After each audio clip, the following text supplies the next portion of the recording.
Welcome to McPlum, simple solutions served daily.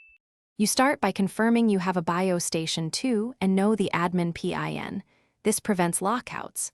Once confirmed, backup users and logs to a USB drive or your Biostar server to avoid data loss.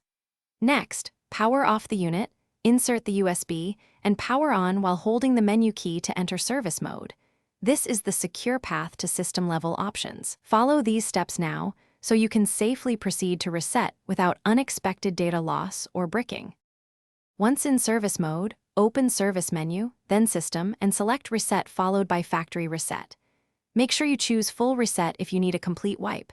This removes users, logs, and network settings, otherwise pick Partial to keep certain data. Enter the admin PIN when prompted to authorize the operation. This prevents accidental resets. Then watch the progress. The unit will reboot automatically when complete. If it stalls, do not remove power immediately. Allow the internal process to finish. After the reset completes and the unit reboots, immediately set network, date, and time so logs sync correctly.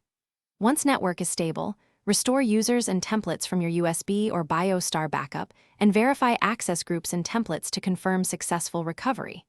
If the device does not boot or gets stuck in a boot loop, attempt a USB recovery image first. If that fails, collect serial and firmware info and contact Suprema support. This troubleshooting tip saves time. Never skip the initial network setup before restoring users. Thanks for watching. Stay juicy and subscribe.